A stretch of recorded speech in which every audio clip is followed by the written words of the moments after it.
All right, cool. So what we're going to cover today is basically our three-step process that attracts paying clients. And this works without spending 10 grand a month, huge budgets, and it's really focused on service businesses. So if you have a process where you get leads, you end up having a phone call with those leads, and then you sell them your service. That's really what this is going to be focused on today.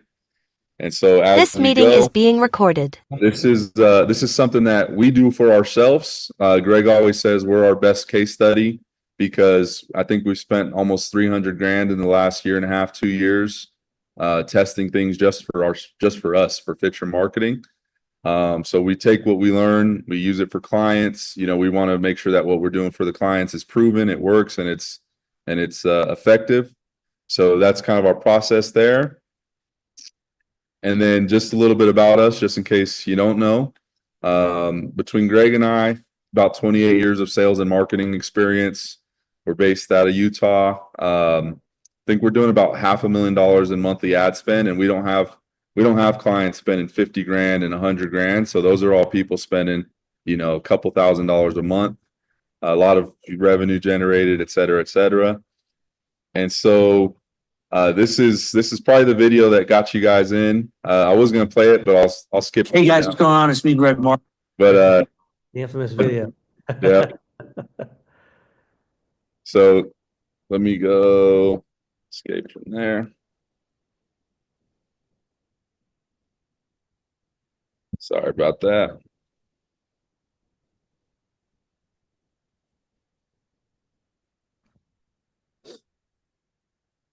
There we go. All right. And then Greg, you want to give a little background on yourself and Fitcher? Yeah, without pounding my chest here, I'm Greg Marshall, the founder of Fitcher Marketing. As you can see, I'm in this, this Jimmy's Famous Seafood, which is at Baltimore, which is where my favorite football team stands. So don't hold it against me. I built, a multi-million-dollar personal training business in the past using digital marketing, self-taught. So I pretty much learned how to get my own clients by running my own ads. And so that's where I think I can help benefit customers in understanding that emotional feeling of what it feels like to put money out there and want to make sure I see it come back. And then all of the paid advertising that I use, I essentially look at myself as a guinea pig, and I use myself as the testing mechanism to figure out what works so then I can roll it out to clients. And essentially, I'm just a marketing advertising nerd. I'm fascinated by all this stuff. And I think it's just crazy that we can get, strangers from the internet to eventually, do business with us using paid advertising. I think it's amazing. Yeah. And then a little bit about myself. I was in sales first half of my career. Greg recruited me away back in like 2015, 2016 from my outside sales job. Yeah. And so we've been working together off and on since then. I did a little hiatus where I joined a company that was doing $85 million a year in revenue. I became their marketing director. When I left, we did $398 million in 2022. And so I got a chance to see like the big brand marketing, working with celebrities, athletes, all that kind of stuff. So trying to take what we do for our clients, looking at, what I've been able to learn around the big brands and those kind of things. And I love marketing. I'm, Russell Brunson probably made 40 grand off of me, guys like that. So I'm just like Greg, I think we're both obsessed with this stuff and how it works and how to get better. So the one thing that I think there's a misconception about social media advertising. I think everyone sells it as like this magic bullet, but it's not that. If you look at it like very practically, if who you want to reach is online, and you put a message in front of them that gets them to respond, then it works. It's not magic. It's not a secret. It's just simple things, and social media is a medium to attract who you want to attract. So that's the big thing that you want to change about your belief is like it's not some secret message or secret thing. It's really just finding your audience, putting a message in front of them, a solid offer, and getting them to respond. And so with that, the truth is that, there's billions of active users across Instagram, Facebook, etc. And your business, honestly, most of our businesses, we don't need thousands and thousands of clients. We need a couple, you know what I mean? Maybe if we add 10, 12 a month, if we add, if we're selling a lower ticket, maybe a couple hundred to a couple thousand, that's going to make all the difference for us. So we really just got to get a small piece of the pie. And so that's what we're going to talk about today, is how to get that piece of the pie. So the things we're going to cover: why social media ads are the fastest path to new clients, how to create good ads that actually get people to stop and pay attention, and then the process that you want to go through with your ads to make sure that you're getting the best results there. So first thing, and Greg, I'm actually going to pass it to you, just talking about why social media ads are effective and why they work. Yeah, I mean, the biggest reason, social medias are the fastest path, right? Everyone uses it. Every demographic, age group. It used to be where only younger people use it, but now it's younger and older people like myself that actually use it. There's an immediate feedback loop. So when you run ads, like for example, you run a TV ad, you don't really know like if it's working or not. There's no feedback loop that tells you like this is working and I can change it, or I need to switch how the optimization looks. Versus in social media ads, you actually can see by testing things like link click-through rate, return on ad spend, cost per lead, your CPM. There's little data points that will actually show you if you're going in the right direction or not. And one of the best ways to use it is for research. So let's say you're just starting out and you don't know, like you want to roll out a new offer or a new thing. Well, a great way to test that is actually using social media ads, because you can actually use the key KPIs to figure out if there's a real hunger for this or if there isn't.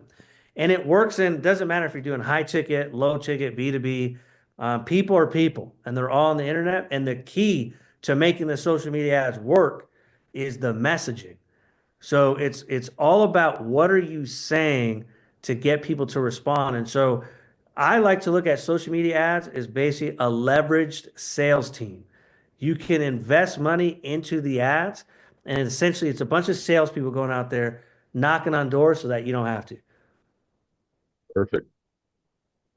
Okay, let me go to the next slide here. So I think the biggest thing is everyone thinks that there's hey, should I use LinkedIn? Should I use YouTube? Should I use Google, Facebook?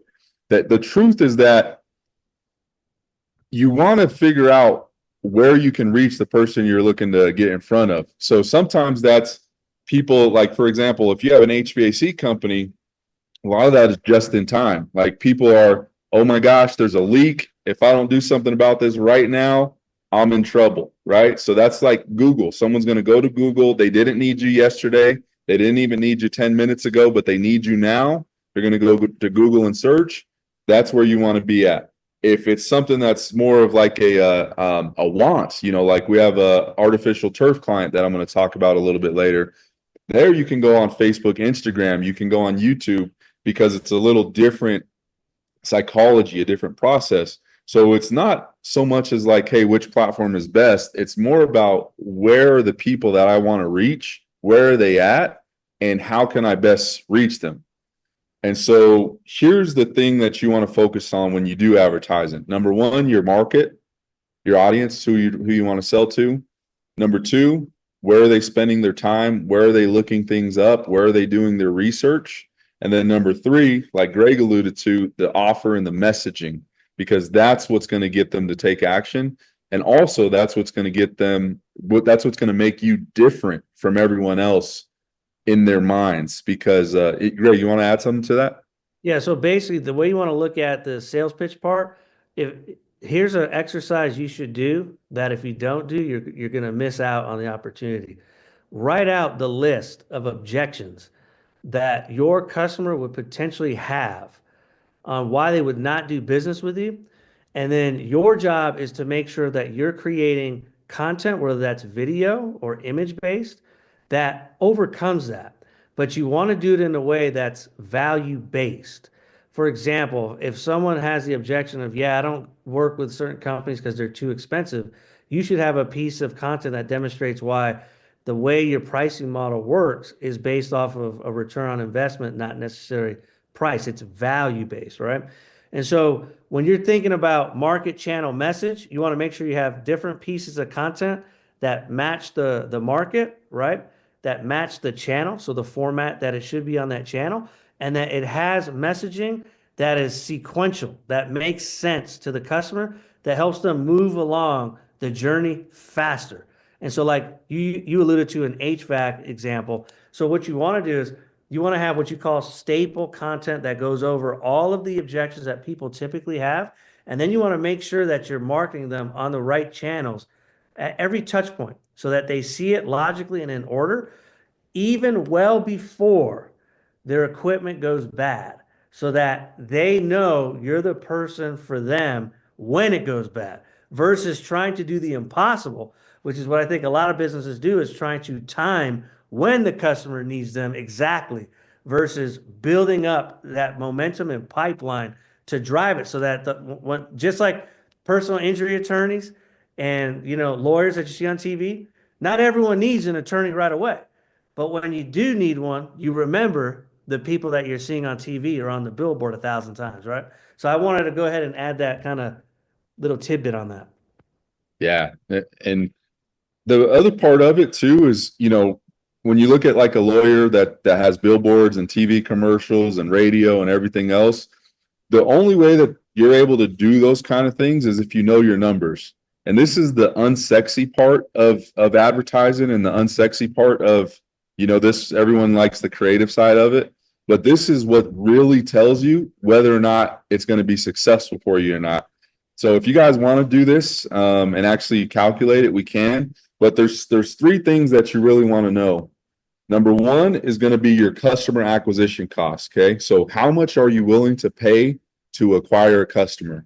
Because the main difference, if there, a lot of people that I speak to on sales calls, they came from just referrals, working from referrals, or they had some kind of organic method that's always worked, and now you're switching over from that to paying.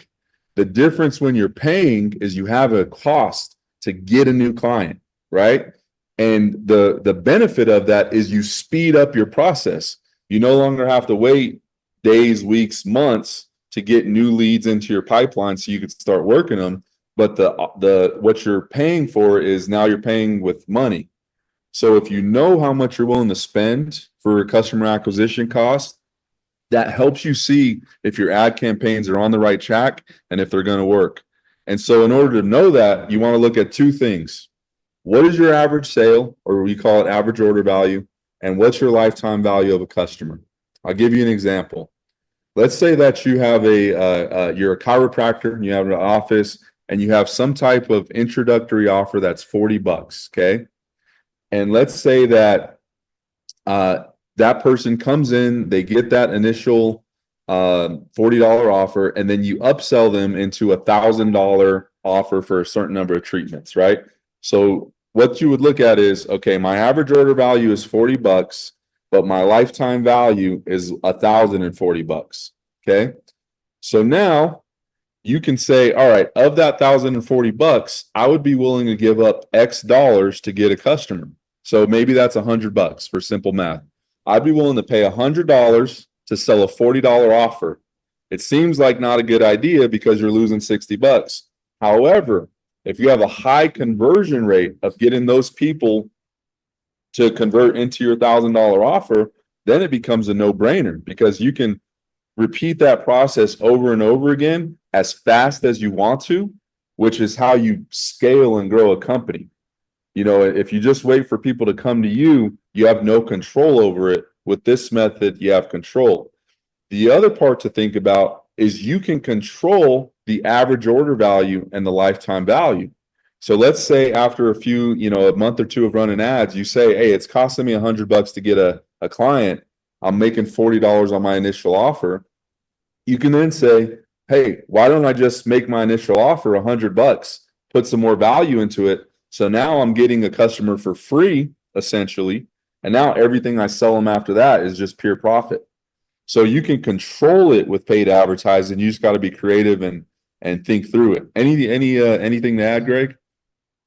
Yeah, I mean, the biggest thing too is what typically freaks out business owners, rightfully so, right? Because I understand the fear of investing money, is if you look at the average order value, if your goal is to that money finances the acquisition cost, and you just need to think how either can I have it to become break even or how much could I slightly lose to gain in the future, right? And then what is that turnaround time? So like the way I typically look at it is, can I make that money back within 30 days or does it take me 60 days, 90 days to get that lifetime value? Or is that 10 years, right? Because one thing that I think when business owners hear lifetime value and customer acquisition costs is they'll usually be like, well, yeah, if someone pays 20 grand over the lifetime, but it takes 5 years for that to happen, I can't pay 10 grand today and get that customer. So what you have to do is focus on the real hack is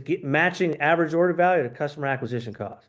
If you can get that as close as possible, where you can sustain that financially, you have an advantage against your competitors because your competitors don't want to advertise. Most business owners don't want to advertise because they don't want to spend money because we're all brought up and never spend money, right? That's kind of like the mentality, but that's a good thing. If you're willing to try running ads in this manner, you can get a significant advantage over your competitors because if you know your numbers and you're willing to do the advertising, it gives you a huge, you know, a huge head start. And then you can acquire so much market share that when your competitors come in and try to then compete eventually, they can't outbid you because you fine-tuned this machine. Bingo. One example I wanted to use, and it's top of mind because I just talked to Jake earlier today. Utah Turf Pros. He came to us last year. He was basically starting from scratch. We spent about $9,000. I think it was $9,006 exactly. He got about 252 leads or so. He ended up doing over 550K in revenue last year, and all that came from our leads.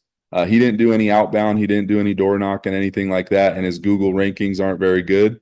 So he was able to close about 1 in 4 leads, and he had a huge return, 62x, right? So for every dollar he spent on ads, he made $62 back in revenue. A couple of reasons why he was successful. Number one, he called the leads right away. Number two, he followed up with the leads because, I think one thing that people think when it comes to lead generation is that the person that filled out the form is just sitting there waiting for your call, staring at their phone, anticipating the follow-up. But the truth is they're just like us. They're busy. They got families. They got kids. They got things to do. They got work. And so what happens is they may have filled out your form 10 minutes ago, and now their kid is on the way to a sports, to baseball practice. And then they got to go home and make dinner or do this or do that. So when they get that random number calling them, they ignore it. So the thing that he did is follow up, consistent follow up with the leads to get them on the phone because they have an interest. They raised their hand and said, yeah, I'm interested. But, life happens. And so following up with them to get them to the point where you have the opportunity to pitch them your offer, that's another important part. And then lastly, doing a good service and having a good sales presentation, right? So if you get on the phone with people and don't have a really clear message and clear value proposition, that's another thing that can get in the way. So if you have those things in place, this is how this system can work for you. And 62x return is insane. That's not typical. But it is possible, because he's doing the things right that need to be done. So funny enough, this was his best performing ad. This little carousel ad that you scroll through that just says get a home putting green and calls out golf lovers. This was his best performing ad. This generated about 190 leads out of the 250. Greg, what do you see in this ad that stands out to you as to why it worked well? Yeah, I mean, I could number one see why you would call out on me because I'm a golf addict myself. But I mean, the biggest thing is you see a beautiful putting green. It looks very attractive, and it also typically people that are interested in something like this, they're going to be a homeowner. They're going to be someone that's probably a little bit older.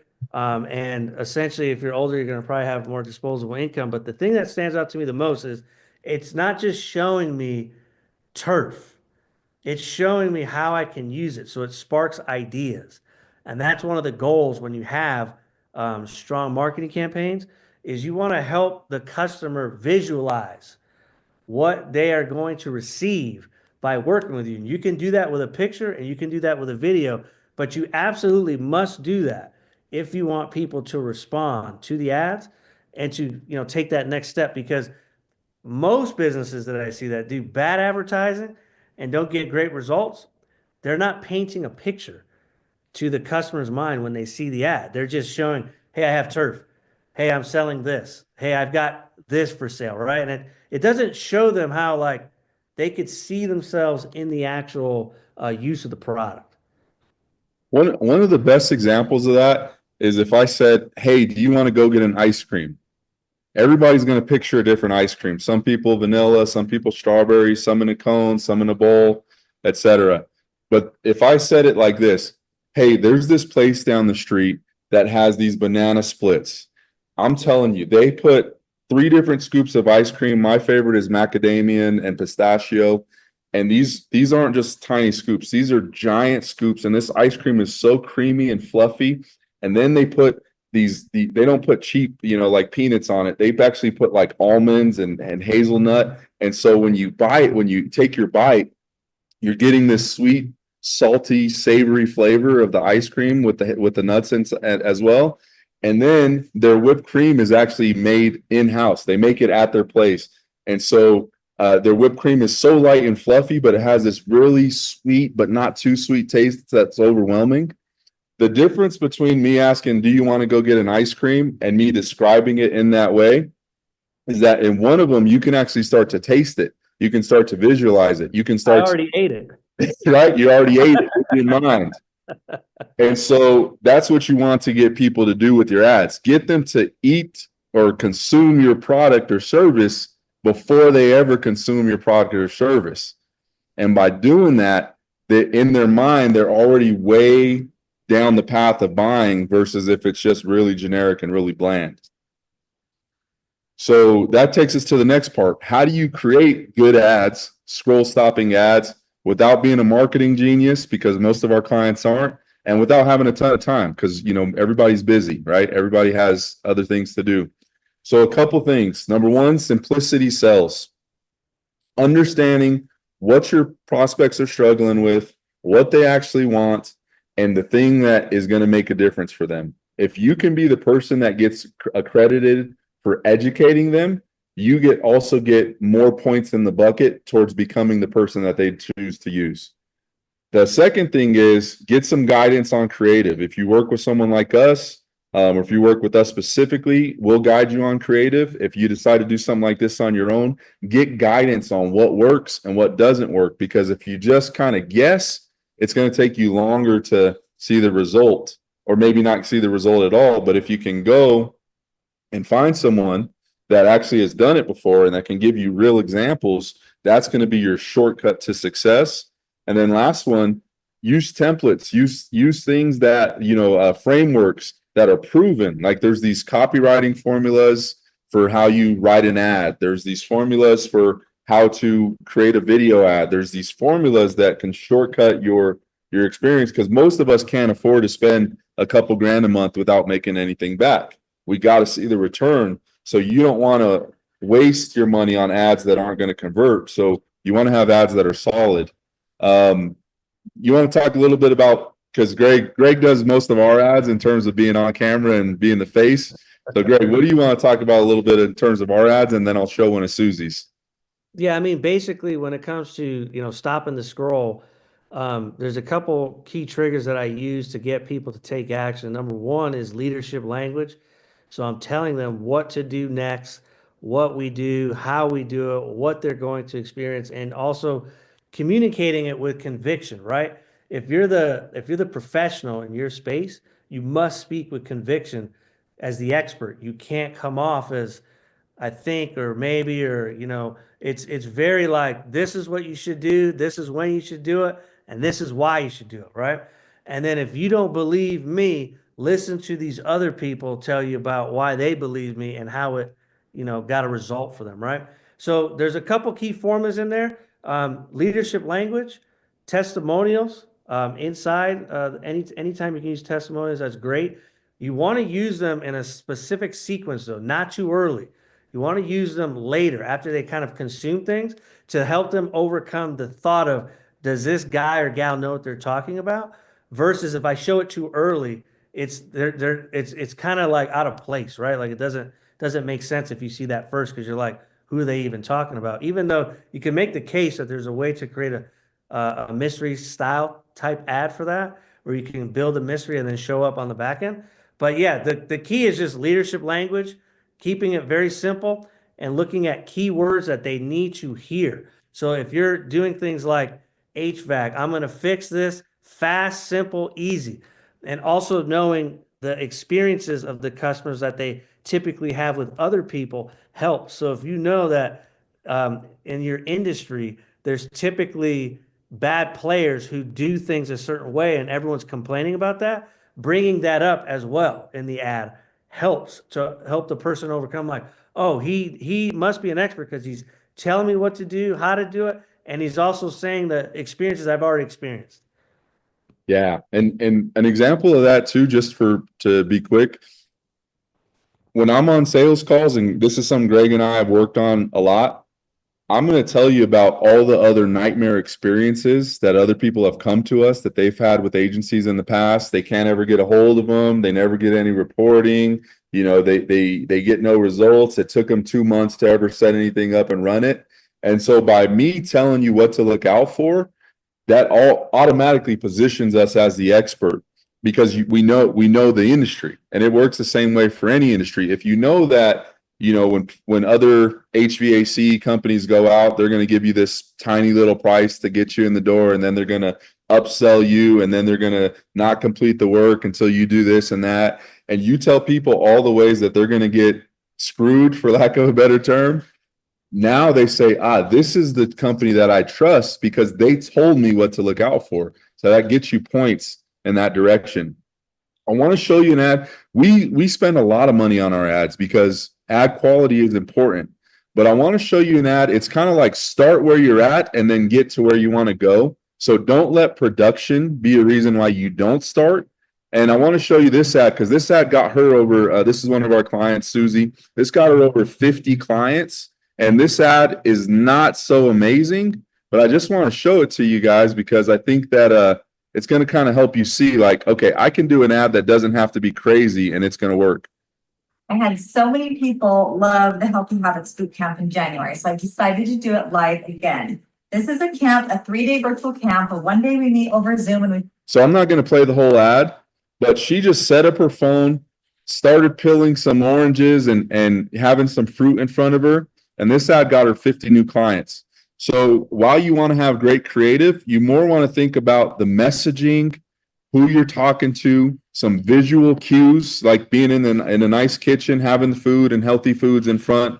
These are things that attract your ideal audience. So yeah, we want to have nice ads, but don't let it be a reason why you don't have the success that you want or don't get started. So components of a strong ad, Greg, I'll kick it over to you for this part. Yeah, this is the 3-step process. You do it every single time. And if you do it well, it works. Number one, strong hook gets their attention, right? In fact, you could actually say what I just said was a hook, right? If you follow this 3-step sales system and you do it to a T, you will get results. A strong hook gets the attention, gives a promise, and calls the audience out. Right? So it knows like, oh, this ad's for me. It gives me a promise. And now I'm intrigued, right? Or maybe now I'm curious, or this is something I've never heard of. Then you have the second part, which is the powerful sales message. Your goal is to drive emotion as high as possible while providing logic, right? So if you're driving emotion, you want to talk about, and you can drive emotion in any product. I don't care what it is. A lot of times people think they can't, but they can. The emotion of you work with an accountant, fear, right? I don't want my finances to go haywire. Or you work with a real estate agent, the emotion that they want is, I want this beautiful home, this new dream home, and they're fantasizing about things, right?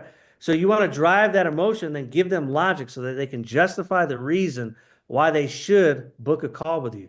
or come in and see you or buy your product or buy your service, right? And then the last thing is call to action. Once again, it goes into leadership language.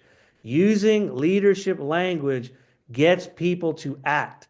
So if you tell them, all right, if this is you, if this sounds like this is a great thing, and you got to say this convinced in a convinced way, you tell them what to do next, and not only what to do next, but then what to expect after.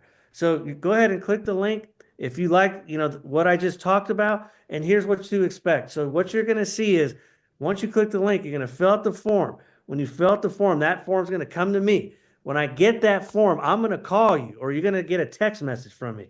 And then from there, we're going to schedule a time, and then we're going to talk back and forth about what your goals are, why you want to do that, and how we can accomplish them together. What that does is a visualization tactic, and it reduces the risk because it shows them this is a process. People trust processes. If you show them that it's well thought out, then there's less fear because now I know, okay, each thing you're telling them, you're getting them to go, I can handle that. I can handle that. That's not so scary. I can handle that. So that's the purpose of this flow. Yeah, and the one thing that I'll add to it, people buy with emotion and back it up with logic. And what that actually looks like in reality is nobody buys a Rolex, because it's a logical purchase, but they justify it with logic. Let me tell you what I mean by that. People buy a Rolex for status because it makes them feel empowered. It makes them feel powerful. It makes them feel better than what they felt before. But they justify it with logic because Rolexes maintain their value or go up in value. It's an asset that if they want to sell, they can get their investment back. So those things is how they justify the purchase. But what they actually want is the status. So understanding the emotional cues that get someone to buy, but then give them the logic to justify it. So that way, when they explain it to their husband or wife, or they, talk to their friends about it, they say, oh yeah, it has this and this and this, and that's why I bought it. When the reality is they wanted some kind of status increase, some kind of emotional reason. So a couple hooks that you can use is something like a shocking statement, right? So something like Greg said, hey, if you follow this process, you're going to get this result. Right? You can use visual hooks, kind of like Susie, food, things that kind of talk directly to the person you're trying to reach. You can use some kind of stats, but the one that really works well is calling out the thoughts that they're thinking in their mind, but never say out loud. And we have an ad that Greg did where he says, don't you miss the good old days when everything was easy? And that's what people are thinking in their mind is like, man, I wish that it was as easy as it was before. And that's an ad that's done really well. Anything you want to add on the hook side of things, Greg? No, I think the private thoughts is the most effective. So if you could actually voice out what their internal frustration is that maybe they're not actually voicing out to anyone, that is a quicker way to get people to pay attention to the ad. Because the only way most people do a decent job at the second part, the content education stage in an ad, it's that their ad hooks are so bad that no one ever consumes the rest of the content, right? So they never actually hear all the great things you can do because they're not even watching it. So I don't remember who said this, but it's, 80% of your dollar is spent, on the ad hook, right? And so if you spend 80% of your time figuring out ways to just get people to pay attention to watch the thing, you're going to be very happy with the results. I'll put it that way. Yep. So the hook is the first thing that happens in your ad. And then you have your sales message. Really, sales message, you can do a couple different things. These are some that we do. Stories. Nothing sells like a story. That's why, as old as human history, stories are the most powerful way to get someone to desire something. If you don't have stories yet, you can start with problem solution, where you call out the problem that they're facing, not just the problem, but the impact that problem has on the rest of their lives, and then present the solution. So you want to dig into the pain so they realize like this isn't a maybe nice to have, this is a must, and then offer the solution. A lot of problems that we see people have is they don't dig enough into the problem. So it might be like a surface level thing like, hey, are you tired of mowing your own lawn? hey, we have lawn care service. That's not enough of a dig in to get people to take action. If you went a little bit deeper and said, hey, are you tired of mowing your own lawn? Every week you have all these other things to do. You got a playoff game to watch, Ravens versus Bills.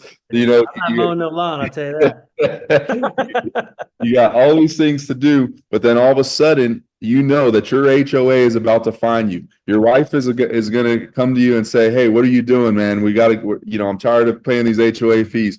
And not only that, it's something that sits on your mind each and every day when you have all these other things that you actually want to be doing. So how about if you didn't have to worry about that anymore? So if you can dig into the pain a little bit and make it real for them, the real reality of what it actually causes, because most people don't think about that. Then when you present your solution, it creates this gap. And in our human minds, we want to fill the gap to get to the other side. But if that gap's never created, you're never gonna, if the gap is this small, they feel like they can fill it on their own. But if the gap is this big, now it feels like your solution is valuable. And then the last thing that you can do is help them envision a bright future. So kind of like the ice cream example, people, they buy in their minds before they ever buy in real life. I'll give a quick story on this. I used to have a guy when my first job was a cell phone store. I used to have a guy named Bob. He came in and he talked to me for about an hour. He was still under contract. This is back when they did contracts. He left. Every other week for 3 months, Bob came in, checked, looked at the phone, asked me 2-3 questions, and then went back. And then when Bob came in to finally buy, he spent a whole bunch of money with me, and Bob never left. He was a customer of mine until I left that job 4.5 years later. He bought the very first day that he came in, walked in the door, and we spent an hour together. But it took him 3 months to take the action for whatever external circumstances were present. That's the same thing that happens with our prospects and your prospects. People buy in their mind way before they ever pull out their credit card and buy. And so you want to have your ads do something to get people to do that. And then I'm going to show quickly our funnel that's this isn't supposed to be $1. This is just 4,000. But we generated over 4,000 leads with this. And I just wanted to show you guys, this doesn't have to be complicated. This is, you know, this is what it is. This is a big, bold promise, a headline telling people the transformation they're going to expect, some bullet points, and a form. Now, I want to show you the video. We're not going to watch the whole thing, but I want to show you the video because we looked at Susie's ad that was really basic and kind of simple. Now I want to show you our ad that is a little bit more upscale, I guess you could say. Are you a business owner or entrepreneur looking to scale your company using social media advertising? Hey guys, what's going on? It's me, Greg Marshall from Fitcher Marketing. I have just the thing for you. Gone are the days where you could just put $2, $3, $4, $5 into Facebook and it'll just get you the sales that you want without any skill.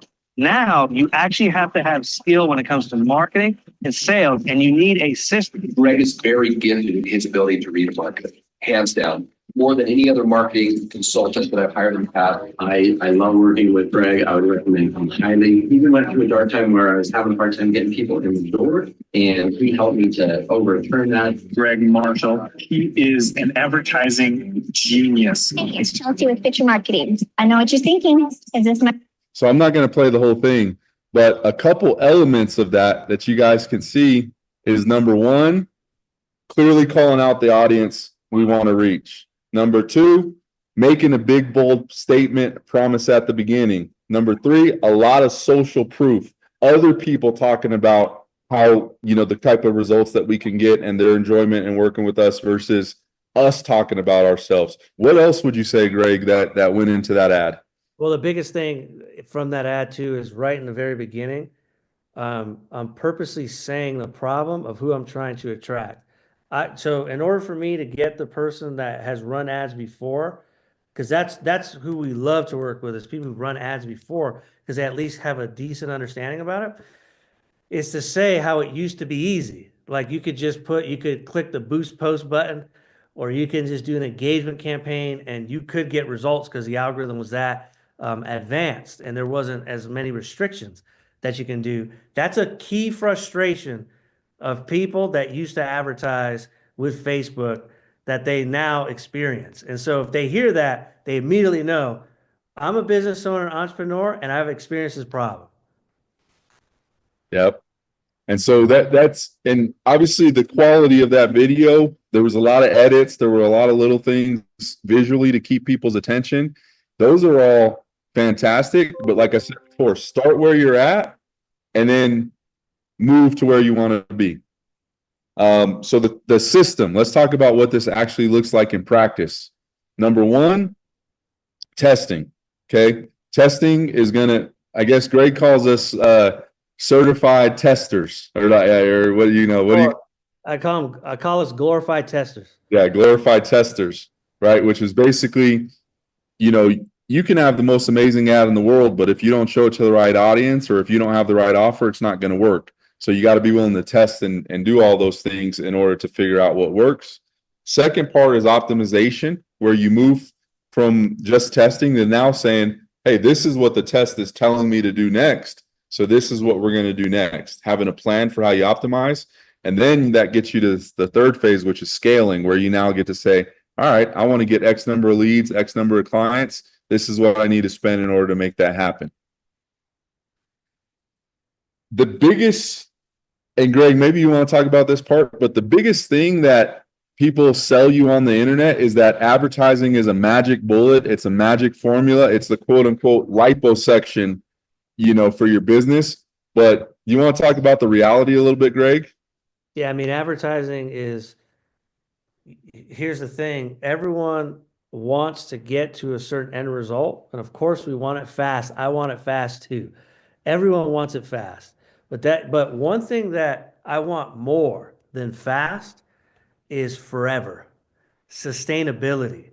I want it to be a machine that does it for me over and over and over again, where it progressively becomes easier. And so instead of chasing kind of the overnight success hacks or the latest Facebook ad where you see, some young guy telling you he's made billions of dollars and he lives in his parents' basement, instead of following those, you can follow a system that's more of, and I find clients love this. It's a machine, right? So what you want to do is marketing gains momentum. The longer you do it, the smarter these algorithms and platforms become, the more predictable and sustainable your campaigns will be, the easier it becomes. And it's just like exercise and working out. If you do it all the time and you progressively get better and better and you just don't stop and the key is consistency, 12 months from now, keeping that weight off or keeping those muscles is a whole lot easier. You do not have to do as much effort and it feels effortless instead of it being a grind. What feels like a grind is starting and stopping advertising over and over and over again, just like starting a new diet or a new fitness program. It always feels very hard because you're constantly shocking your body. So advertising is just like that. The longer you do it and the more consistent you do it, the easier it becomes and the more predictable it becomes.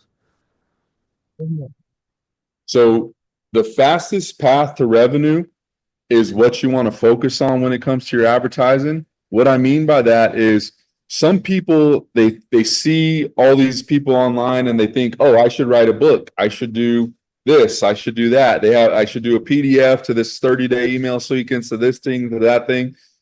When you're first starting out and your goal is to make money, eliminate wasted steps. Prioritize the thing you actually want. So if your goal is to get calls, text, or book an appointment, then make sure your ads take people to that action. Don't delay it. Maybe there's a training in between, kind of like ours, but get people from point A to point B as quickly as possible. And if you create good ads and you have good hooks and good sales messages and good offers, that will shorten the amount of time that you'll be able to get them to point B. Anything to add to that point, Greg? I just look at advertising think of it as you're in the swap meet, or you're in a very crowded market where everyone's selling a whole bunch of stuff because they are. You only have 2 to 5 seconds to get someone's attention. And if you want them to move quickly, you have to just make sure that your messaging is precise and perfect to the timing of when they see it. And if you can get really good at that, you can control your own destiny when it comes to how many leads or sales you get. Couple things that I want to cover in terms of, and we're going to move fast. We got 10 minutes left. So a couple things I want to cover in terms of like how to know if your ads are going to be successful, because there's something called leading indicators and lagging indicators. A leading indicator, using the fitness example, is, hey, you're starting to feel a little better when you wake up in the morning. Your clothes are starting to be a little looser, right? You have more energy throughout the day. You're getting a little bit stronger in the gym, right? Your cravings for sweets have gone down a little bit. Those are leading indicators that end up with your lagging indicator, which is you losing 50 pounds, right? And so in advertising, it's the same way. Your click-through rate, how many people are actually clicking on your ads, is a leading indicator as to how good your ad is. Your CPMs, how much it's costing you to actually show your ads, is a good indicator whether or not you have an audience that's too small, too big, or just right. And also if Facebook and the platforms actually like your ads, like your landing page, and like your offer. Because if that skyrockets, if it's costing you a whole lot of money just to show your ads, there's something that's off. If your click-through rate sucks, if you're only getting 0.07% of people to click on the ad, that ad probably isn't very good, or it's being shown to the wrong market. Versus if you have 7% of people clicking on your ads, that ad is fantastic and you should spend a lot more money on it, right? And then the last one is frequency. How frequently are people seeing your ads? If you have too small of an audience where people have seen the same ad, 3, 4, 5 times, it creates what's called ad blindness, meaning that people just ignore it because they no longer even see it. So what you want to do if you have high frequency, you want to vary the ads that you're showing to people. So that way, even though you're hitting the same people, you're hitting them with different hooks, different messages, different ways of presenting. So that way it stays fresh in the minds of the audience. How do you know if advertising will work for you? Greg, I'm going to kick this over to you because I know you do this exercise a lot. Yeah. So basically, if your lifetime value minus your cost per acquisition, if it's not positive, it's most likely not going to work. Doesn't mean it won't work ever. It means you need to change up pricing model, how much you're collecting up front, and trying to lower your cost per acquisition, right? The other thing is, if you're worried about results, you can get real-time data, right? So you can actually see what's going on and how to fix it. And the other one is like, they don't trust marketers. So if you don't trust marketers and you need they want to sign you in on a 12-month contract without providing anything, in my opinion, that's usually an indication of their interest is more in them versus you, versus a month-to-month model, which is, full transparency. That's what we run. Month-to-month model that essentially we need to earn your business every month, right? And if we're not doing a good job, you leave us. And so what you want to know is if this will work for you, you essentially just need to know your numbers and be willing to test different ads. And it's just a commitment. And you don't have to start with $100,000 a month to get this going. You can start at whatever budget's comfortable. But I will say is if you keep working it and you have a product, we'll put it this way. If you have a product that people want, advertising will work for you if you work the advertising. That's what I'll leave it at.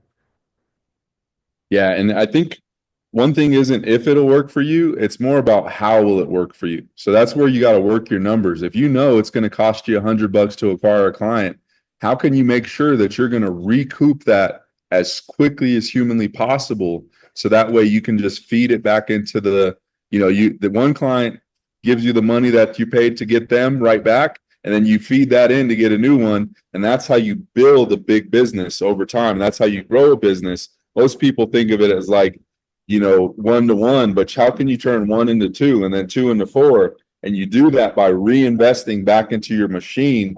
And that's where the scaling comes into place. Talking about us a little bit, I'm going to be quick. We're not going to be, like an agency that are like your employees and, you just kind of like directing everything. We want to be more so like the guy that trained Michael Jordan when he kept losing to the Pistons and he was pissed off and he said, I'm done not making it to the NBA finals and winning. And he went and hired a guy that took his mindset and his training to the next level. That's kind of the same thing we want to do for you in your business. We want to help you pull out those creative parts of you, pull out the things, the knowledge that's in your head and use it to do great work and use it to do an effective process that gets new clients and that sustains for the long term, not just some short magic bullet that's kind of like a quick win, quick fix.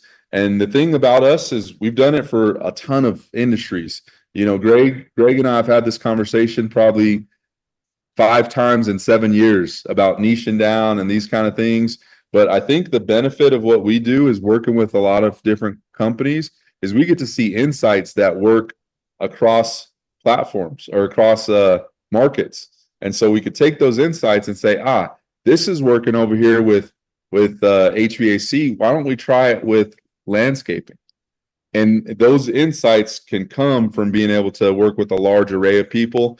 And then the other thing is, we're not going to promise you the moon. Like anybody that does that, I always say this on my calls, anybody that guarantees you something without ever knowing anything about your business is full of BS, right? That's like, hey, come to California, we got the gold mine. I'm going to show you all these shovels, and make a lot of money selling shovels, right? So you got to be careful of over promisers, under delivers. There's no easy button, but having a reliable, repeatable process is the real secret. And testing, going through the phases that it takes to get to success is really what it's about. And then the last thing that I'll say is why social media ads work. Number one, you're on social media. That's if you weren't, we wouldn't be on, you wouldn't be on our email list or our text message list. Number two, you don't need 1 million people typically to reach your goals. You need a few every single month consistently. And it's the consistency and the compound effect that make the difference. Number three, if you know your numbers, you can know before you ever even start whether or not you're going to be successful. Number four, avoid the silver bullet. If it looks too good to be true, it probably is. Number five, having a good funnel that takes people from point A to point B and having good ads that call people to action is how you're going to maximize your conversion. And then number five, follow the system we talked about today. It's a no BS system. It's literally what we do for our own business, what we do for our clients' businesses, and it's a proven system that works over and over again. And so the truth is social media ads will work for your business if you follow this repeatable, data-driven, and creative-focused process. And lastly, if you want to book a call with us, all you got to do is go to our website, fityourmarketing.com. Go to the contact page, fill out the form. On that form, we're going to go ahead and ask you a couple questions. You'll get an automated text from me. We'll go back and forth, learn a little bit more information, and then we'll jump on a phone call, figure out where you need to be and what your numbers need to be for it to make sense for you. And then we'll put together a strategy, a high-level strategy. And if you want to do an audit because you're already advertising, we'll do that. And then we'll let you know whether or not we think we can help you out, and you can make a decision to work with us and start this process. And then last thing, any questions?